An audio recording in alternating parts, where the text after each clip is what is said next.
I'm excited to welcome Jared and Daniel from Future Forward. They will share why intentional skill building is critical for preparing our students for life beyond high school and show how they are already implementing those programs with our Kairos students and other students in South Africa today. So, Daniel, first to you, what do you mean by future readiness and which skills would you say matter the most? A great question. First of all, thank you so much for having us. It's awesome to have this platform and this opportunity to speak to so many families. Yeah, I think for us at Future Forward, when we looked at this idea of what is the future and how do we make sure that teens are ready for it, we sort of look at it in two sort of factors. The first one is that there is a future that we need to be preparing for. The second part of that is being able to prep and be ready for that future. We have this whole shift of AI coming in, and we're seeing a big industrial shift, just like we saw when we brought in steam engines and electricity and that sort of thing. What we realized as we started to look at this is that the skills that teens are going to need is going to be very different to the set of skills that we need as a parent going into the world of work. And we did a lot of research and started to look at that. And as we started to look at that, I thought back to my own journey as a homeschool teenager, going into the world of work, and sort of started to realize what went wrong. I left high school and I landed with my bum in the butter with a 5-year work internship at an accounting firm on my path to to get my CA, studying and working at the same time, and ended up really just, long story short, really not enjoying it and leaving there thinking, the world is my oyster. I can work online, I can build a business, I can get a job or something like that. And then very quickly realizing I just didn't have the skill set necessary to actually provide value to anybody. Yeah, so we really started to dig into this, and there was so much research and so many opinions, and we were feeling overwhelmed. And we imagined that the parents that we were interacting with were also feeling that. So we sort of boiled down and simmered all of those skills down to these 5 pillars here. So the first one here would be technological leverage, which is basically, hey, I understand what technology is, both digital and other forms of technology, and I know how to use those to leverage what I can create. The second one there is critical thinking.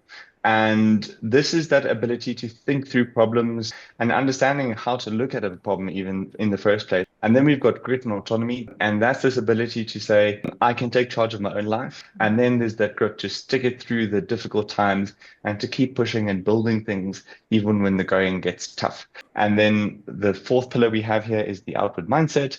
And this is that ability to look outside of myself and see the world around me, to understanding that if I really want to move forward, actually what I need to do is understand how I can solve other people's problems through my skill set. And then finally, the last one we have there is innovation.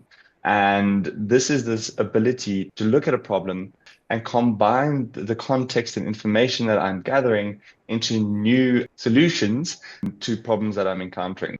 Yeah, we believe that these 5 pillars sort of encapsulate all those skills that we were reading about and finding in our research. This is what we saw here, that a team that can leverage tech, think critically, that has the grit and autonomy to stick things through, that can look at the world around them and see how they can contribute and solve problems for people, and that can then innovate to solve those problems, is going to be the human that really works in this new future of work that's changing so rapidly.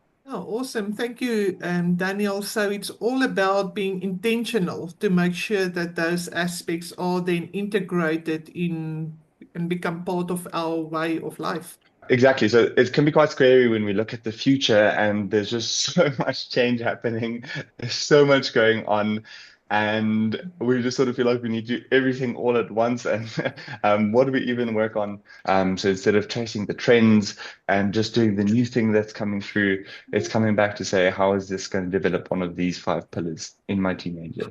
So, Jared, you and Daniel have developed and already rolled out a couple of programs that our students and my own Daniel has taken during this past year to address these skills. Can you please tell us a bit more about those? So really what we've looked at is like these skills are very, very abstract, for an adult to tackle. And so what we've really put together is almost like a sandbox where you're not teaching your kid those things, but they're sort of meeting challenges where they're forced to build those skills along the way. So we've got our entrepreneurship course, our media and marketing, and our personal finance.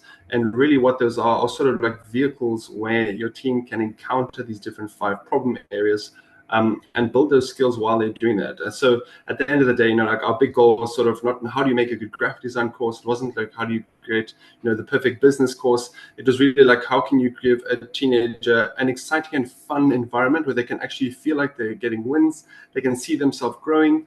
They can actually build tangible skills, and while they're doing it, sort of they don't realize that they're building these other skill sets in the meantime. So, a good success story of this. Recently, we had a family where their daughter's actually trying to get into the under-17 underwater hockey team, which is really fun. And we've sort of seen her tackle a bunch of other small wins throughout the year.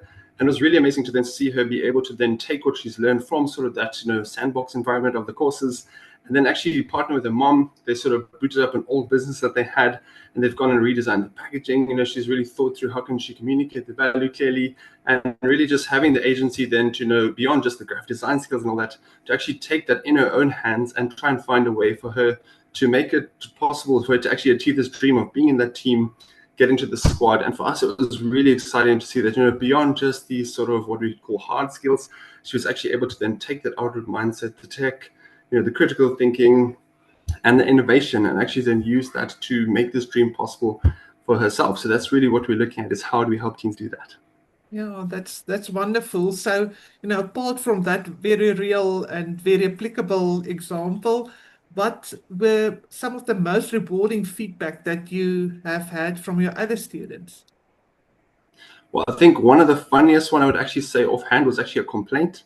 So we had a mom complaining to us. She's like, our daughter's not actually happy because you guys only offer these 3 subjects. And she was like, this doesn't feel like school.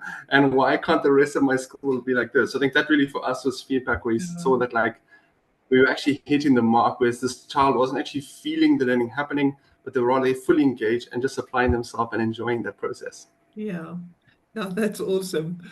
So, Daniel, for parents preparing their children for the future, then what should you advise them to focus on today? What your team needs going into the world of work, whether that's starting their own business, working for somebody else, is they need proof that they can actually apply the skills. I think we've moved away from a time and era where the knowledge that you had in your brain made your time more valuable, and the more knowledge you had in your brain, the more you got paid. Everybody has access to so much information with generative AI and Google and the internet. I think really what we're moving into is a space of, can you solve problems? I think our big call is, don't go and look for something huge and external outside of what you're already doing. I think you know very well that you don't have to look too far to find problems to solve. And I think what we would suggest is that you identify which of these pillars would be best for you. We actually have a future forward readiness quiz where you go through and you answer a couple of questions. It takes about 2 minutes, and it'll give you a report almost immediately about like how your child is doing on the different 5 pillars and which of those you should work on first. So I think that would be the first step, is just identifying, which of these pillars is my child short on most, and then try and find a problem in the community that you are already living in and interacting with every day, and then just guide them through the process of solving that problem. Maybe helping them identify which resources they need and helping them get access to those resources. I think you'll know, if you have teenagers, that their prefrontal cortex hasn't quite developed yet. So sometimes maybe we need to outsource that prefrontal cortex to help them just make some logical decisions. But really, that is a guiding process, and we want them to do the problem solving. So it's not so much adding so many things that it becomes overwhelming for your team to go through life, but more seeing how you can already implement or attach things to what you're already doing and scaffold around that so that they can then build those skills. Oh, thank you. Thank you, Jared and Daniel, then for sharing how intentional skill building can equip and has equipped our students for the future. And what we see through the American High School Diploma, that you can add these courses easily as electives, and then continue to build your strong academics through your core courses and further practical skills, which can really give our students in this domain a head start for lifelong success.